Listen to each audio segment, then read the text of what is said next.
What is going on, Junkie Nation? Gorgeous George and Goes are back with another MMA superstar. This time it's UFC welterweight and ESPN analyst Belal Muhammad. Remember that name, folks, because this cat has been waltzing through that welterweight division. He's won his last 7 fights that he's participated in, and some of them have been some tough specialists, some ranked fighters, and now he's a title contender. Hello, Belal. How are you? Good. How you guys doing? Good, man. So a few weeks removed, but still, congrats on your latest win. You are now even. You've evened the score versus Vicente Luque, and you showed some real true honesty afterwards. Man, this thing really haunted you more than we had thought it did. You kind of kept that a little bit to yourself. You shared it, but I don't think as deep down as after the fight when you said, "Hey, man, this guy taking me out back in 2016. That one stung." Yeah. Honestly, it was one of those things. Like I said, I've been in so many fights, never been knocked out before, never been put out like that, and it was just one of those things where I'm like, man, like I've came so far from that fight, grown so much, and I'm literally right there on the edge of fighting for the title, and I'm like, they offer you the same guy that knocked you out, and you're like, man, does the UFC want me to lose? Like, why are they giving me this guy for? Like, why you guys offer me this guy? Then you go back in your head and you're like, you know what? Let's get that one back. Then it gets close to fight week, and then you're like, man, did I just do all this? And what if he just has that unnatural power where he just knocks you out? And it just keeps replaying in your head. And you're like, man, it was tough. It was like there's a lot of mental hurdles I had to get through to get over to get through this fight and make it to the cage, honestly. And that on the heels of the UFC dealing you two of the toughest hands they can deal you, specialists like Damian Maia, who wants to hit the ground versus Damian Maia, and then Stephen Wonderboy Thompson, one of the toughest guys to hit on the feet. So you'd have probably every right to think, did I piss someone off behind the scenes or what's the deal here? But you got past all three, man. Yeah, honestly, when you look back at it, you look at all the guys that those guys have fought, though every one of their opponents would be like, man, they're the toughest test. They're a hard puzzle. They're a crazy puzzle. And they're also like legends of the sport. They both competed for the title twice. And you look at me and you're like what specialty do I have? And then you start getting the hate and things like that, and people are not expecting you to win. Then you go out there and win. Then it must be that those guys are old or they don't look as good. So then people are just trying to come up with an excuse because there's nothing outrageous about me. So there's no way that I'm just that good that I could just naturally beat these guys. And then, everybody's telling you that same thing. So then you're like, all right, well, I beat him. Then I beat Wonderboy better than anybody else. Then excuses built on that. And then now for Luque, now there's no excuses, honestly, but people are still looking for them and finding them like, oh, well, he's just boring. There's nothing. He can't win. He wouldn't brawl with him. He won't go fist for fist with him. And I'm like, bro, I just started to let it go, and I just let it get past me. And I'm like, you know what? Regardless, they're going to look for excuses. They're going to look for reasons for me to lose. And all I can do is just keep winning. Well, I hope you have brushed aside that criticism and at least have accepted, and been happy about the results, because those are 3 tough MFers. And again, 7 fights without a loss in a row. You are in a prime position. The call out made sense. Or actually all the names you tied yourself next to, Chimaev, Colby, whoever wants it, can come and get it. But now that a few weeks have played out, who do you think is looking like a likely opponent? Is there someone in the lead here? Honestly, you never know with the UFC because like some of their stuff really doesn't make sense. If you look at it, me and Chimaev make the most sense. If you're looking at the division, the top 5, the guys who haven't fought Usman, it's just me and him. The guys who fought him before, Gilbert and Colby, Colby's fought him twice. So there's really no point of either one of us fighting Colby right now. You can just have us 2 fight each other, and the winner fights for the title next. Like that makes the most sense. But then now you've seen rumors that it's going to be Chimaev and Nate Diaz, which doesn't make any sense at all. Really? Yeah, I saw tweets about it now, and I'm looking at it like, really? So is it? I mean, well, honestly, the last 2 guys I think that beat Nate Diaz fought for the title, so they fought for the welterweight title. So I think they're trying to they're going to keep that path going. Hopefully, Chimaev goes in there, walks through them, and they're going to want to give him a title shot. So for me, that tells me that Colby's wide open. That leaves an opening for us too. But he's talking about he got brain damage, and I'm thinking that he's going to play that off for a little bit and not fight for maybe a year. So I don't know nowadays, man. I'm lost with what like for me. Chimaev made the most sense. That was the one that really made sense. And if they make this Nate Diaz one, that doesn't make any sense at all. Are you interested at all in being a backup to Edwards and Usman? I mean, I'd rather be like on the card with them. I wouldn't want to just make weight just to make weight. Like if I'm on a card with them, I'd rather have that. I'll be on the same card, and then if one of them end up pulling out, I'll hop in that way. Because if you're really thinking about it, like if I do end up fighting Chimaev or something, like training for him would be the same as training for Usman, and then I don't really need to train anything special for Leon because Leon sucks. So like it won't need to be anything special for me to just hop in on one of those two.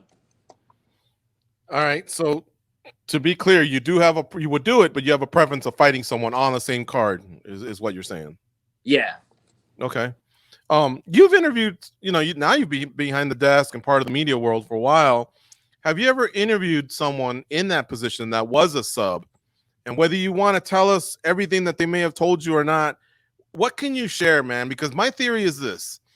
Yeah, it's probably an easy payday because you're probably just going to weigh in and not fight. Plus, you do the UFC a solid, they bump your fist.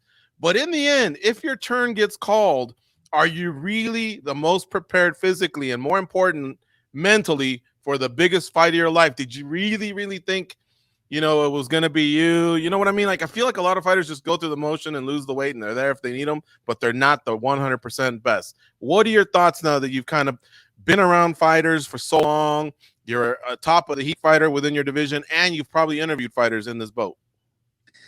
I mean, yeah, like you said, I feel like you need to get a hunger for it, and then for me, to get my first title shot to get a chance at it, like I'd want it to be legit, where I know for 8 weeks that's all I'm focused on. That's the person that's on my mind. I know for 8 weeks I'm gonna have it, but like I said, for me, I'd want it that way. But if I have to take it the other way, I would do it, because obviously making weight for a paycheck, I wouldn't be mad at it. I don't really cut a lot of weight anyway, but like motivation wise, it would be like, you don't know when you're going to get your shot. So like if I end up doing it that way and I wasn't motivated the whole camp, and then all of a sudden I do get a quick step up, and then something does go wrong, I don't look good in the cage against Usman, because I wasn't training really that hard for it.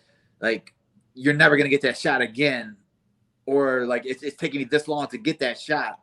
Like, regardless, I mean, if they do put me in that position, I know that mentally I'm going to train hard enough to do it. And like you saw, Luke was the backup for the Madison Square Garden card, and he missed weight. So like maybe he got to the point where like he just wasn't motivated for that fight. I never really talked to him about it, but like, you're missing weight, and then that's your only job is to make weight. That just tells me that like you're like, I've seen both guys today. They're both gonna fight.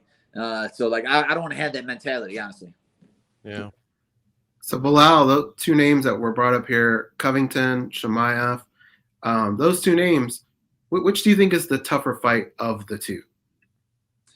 The tougher fight of the two, I think, would be Chimaev. For me, I think Colby just beats guys based off of cardio, and I think I got good enough cardio to keep up with him. Chimaev, as you've seen in his last fight, I think that his weakness is cardio, but his strength is power. Colby doesn't really have power or anything special on the ground or anything that's scary at all. Chimaev, obviously, he has that one-punch power, and he showed that he has a chin, too, against Gilbert. So I think he would definitely be the tougher test of the two. I'm going to try and think outside the box a little bit here for a second. There's been a little bit of debate going on. People have been talking about Conor McGregor and who his next opponent could be. And one name that doesn't get brought up is yours, even though it is in the mix. And we all believe it's because it's probably a bad matchup for him. But George reminded me of a post he put on Instagram that made us crack up that said, his vision will be Dublin when he feels these proper 10. And we started thinking about it, and we go, well, what if that fight were brought to your attention? You're kind of in a prime spot right now, but would you take a fight like that? Is that something that would interest you? Hey, and before you answer, we're not calling you a tune-up, because I know that that phrase has been thrown around. We're not throwing it out there like that. No, I mean, honestly, I would take that fight in a heartbeat. Obviously, you're gonna the payday's different when you're fighting a McGregor, and he's not in a position, honestly, to fight anybody and consider it a tune-up, because I think that he's not at that level no more. He's not at that. He's untouchable. He's the Conor McGregor of the old guy who has that one-punch power, and he's so good. He's not there. I don't think he's ever gonna get there again. He hasn't won a fight in 5 years, so there isn't really a tune-up fight for him. I think that he'll have a tough time fighting Cerrone right now.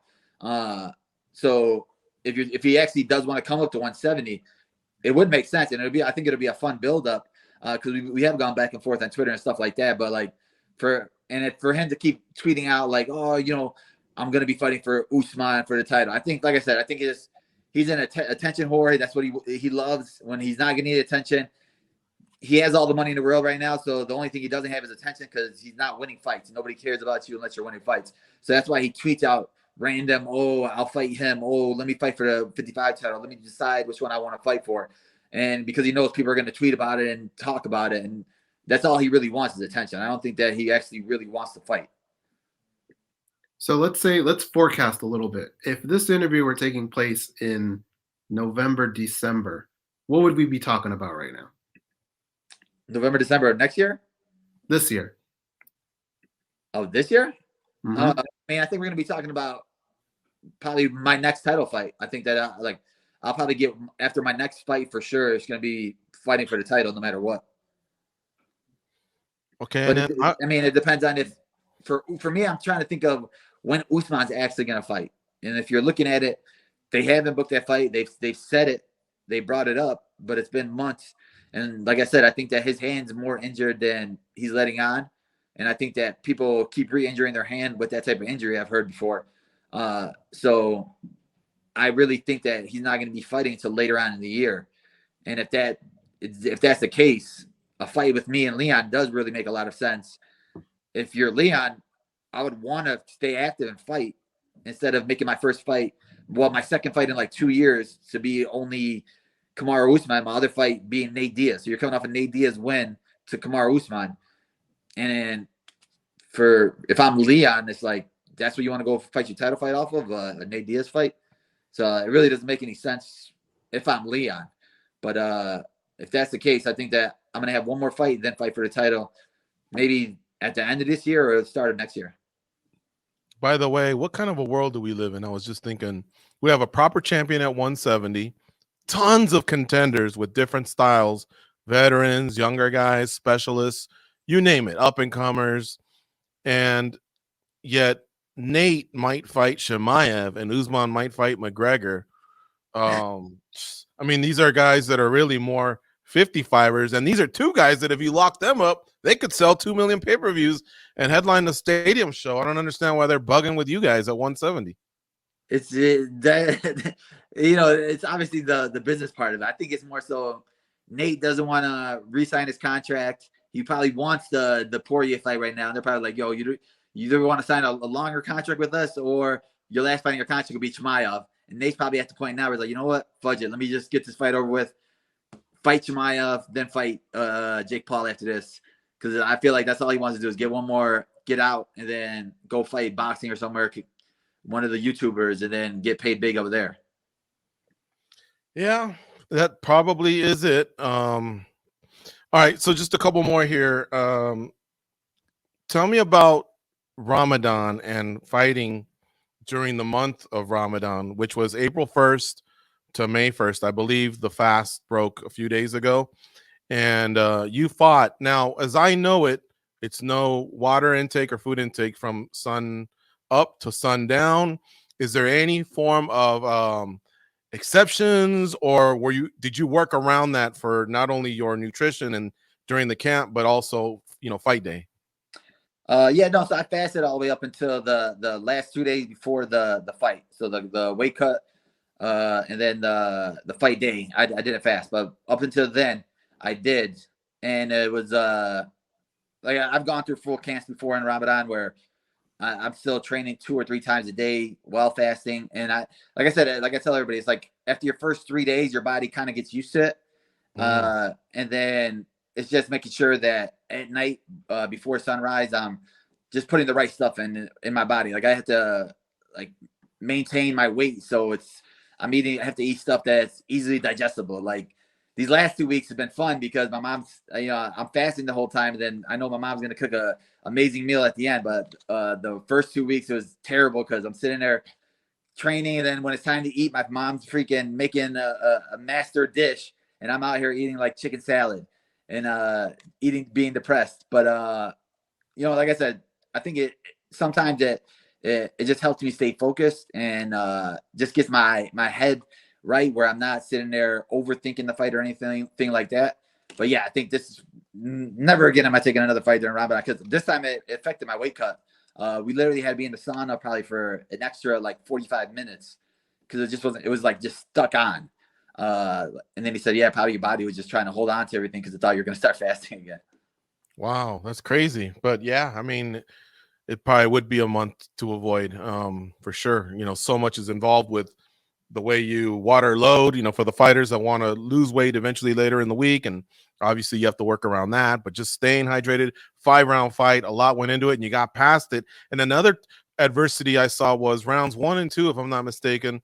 Wrestling was definitely in play. And in round 3, there was some time, it looked like Luque gained some confidence, either from stuffing a takedown or getting up from a takedown.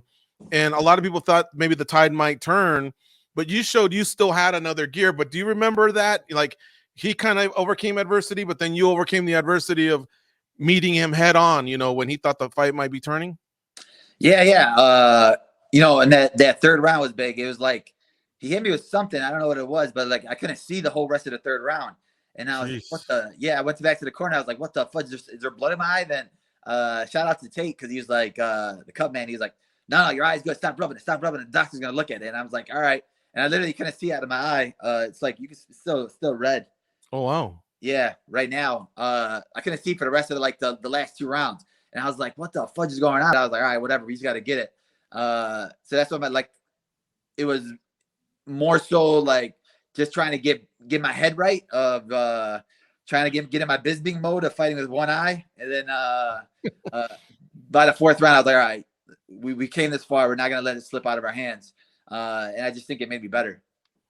Have you followed up on the eye injury? Are you okay? Yeah, right now, that's what I'm wearing. Shout out to Zayn Malik, my shades. I just got them dilated, so it's like blurry right now. But yeah, there's just like blood in the eye right now. He said it'll clear up probably within a week. Wow, that's crazy. Yeah, your fight's over 2 weeks old and you're still dealing with that. But I'm glad you got it under control. And just a couple more questions here. How about you sitting at the desk?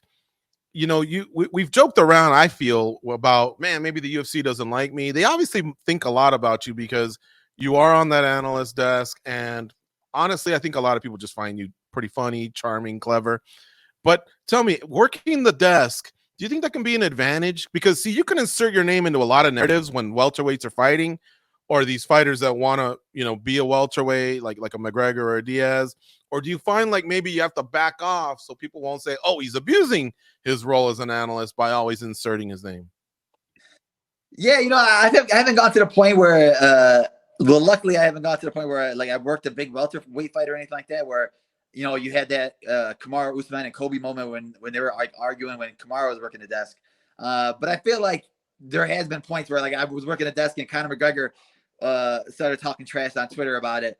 So like in that case, hey, bring it on. Like talk all the trash you want. If it's going to create something with us, I'm fine with it. But I do think it's an advantage just and like mindset wise and like fight IQ. Like I feel like I had the best IQ in the UFC, and it's based off just watching so many fights and just seeing like I'm watching. I'm going to be working the desk. Not the desk this weekend. The weigh-in show this week, and just like watching the fighters this week.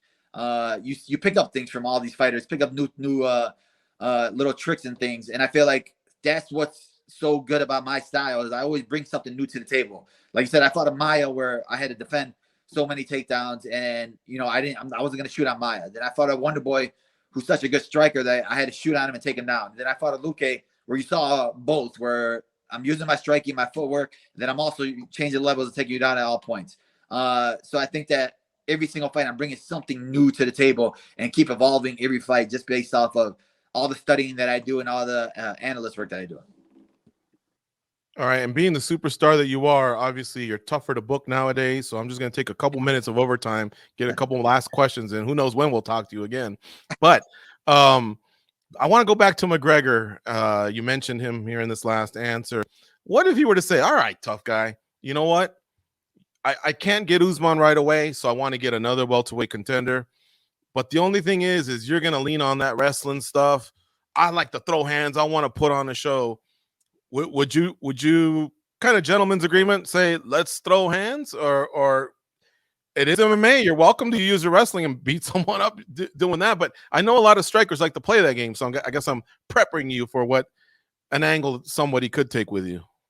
I'd love to do that. Like I feel like if that was the case, it'd end up being like the Diaz fight where my volume and pace would be too much for him. He gasses after the first round, so you get past the first round with him, and I don't think that he's going to carry that power to 170. And like I said, I just don't think he's the same guy that he was. If he knocked out maybe Eddie Alvarez, but other than that, he hasn't really rocked anybody with his power that's been higher than 55. So I wouldn't be afraid of it. I've fought some of the best, strongest strikers at 170. So yeah, if it ends up being a kickboxing match, I'll be happy to oblige him. There we go. Who is the Ken Jennings of Remember the Show? Do you know who Ken Jennings is, first of all? Okay. Is there anyone that's either been a repeat guest that just kills it, or one guy or gal that was on your show and just killed the other one? Eric Nixon is a beast. Eric Nixon has come on the show twice. He's dominated both times. But also Aaron Bronstetter, he came on the show and he like knew every single answer so easily. So I think I'm gonna have a champion show because Jared Gordon's been on my show twice, and he's been a repeat champion too. So yeah, I think I need to have one of those champions brackets. Well, I think television says May is sweeps week, or something like that. The last week in May, before they go take the summer off. So yeah, maybe you should do something soon and just get maybe the top 4, the top 8, and bring some champions back, or at least some of the toughest contenders, right? It's funny now because now I'm starting to get, like you said, now my name's getting higher. I'm starting to get replies from people I messaged a year ago. Like I messaged Karate Hottie like 2 years ago, and she like just messaged back right now, like, oh hey, sorry, just saw your message. Yeah, I'll be down to come on the show. And I'm like, oh thanks, appreciate you. So now if I start getting all those random people that I messaged a year ago, I'll have guest lists filled for the next 3 or 4 months. Wait till you're champ. Then you're gonna get all the mainstream Hollywood celebs wanting to play. Halle Berry, you got to line up Halle Berry against GSP or something. Hey, I got these glasses from Zayn Malik, so maybe I'll get him on the show. I'm getting to the A-list celebrities now. There you go. All right, just a couple more, real quick. Who's on your welterweight Mount Rushmore? My welterweight Mount Rushmore, GSP, obviously. Yeah, I would put T. Woodley. I would put Matt Hughes, and then I would put maybe BJ Penn, just because that one fight, but that's basically right now. No Usman? No, he ain't getting that respect until he beats me. Oh wow! And if you're looking at it, like I tell people, I'm like, people keep saying, "Oh man, is he one of the best welterweights ever of all time?" I'm like, he's beating Colby twice, he's beating Masvidal twice, and he's beating Gilbert. Those are just 3 guys. It's not like he's gone through 7 or 8 different opponents. I mean, I think respect as a champion. He's staying busy, but you're fighting rematches before you're giving other guys a chance to match up against you. So you only give him kind of credit for 3 title defenses a little bit, because he does have 5 title defenses. That's pretty impressive. But yeah, I'm giving it 3 just because the 2 of them are the same guy. Okay, so then it sounds like to me you still think GSP is the best welterweight ever, then, by the answer to this question. Yeah. Got it. All right. Well, interesting. But hey, everyone answers it differently, and we got to respect the answer. Belal, man, it's always great to catch up with you. Even before we started taping, we were joking about Chicago teams, and he's a big sports fan, and he was telling us about a recent outing. What did you say? The Bulls blew someone out by 30, or you guys got blown out by 30? What was that again? Man, it was a sad playoff game for us. A lot of our guys had COVID that day. Nice. All right, man. Well, hey, always great to talk to you. I know one thing for sure. The next fight's going to be tremendous. It's going to be a huge fight, and it's probably the type of fight where if you win that one, you'll be looking at a title shot. So congrats, man. That's quite a run you're on versus a lot of tough fighters. 21-3 overall, and then killing it on the analyst desk. Congrats on your career in mixed martial arts. Thanks, brother. Appreciate you guys.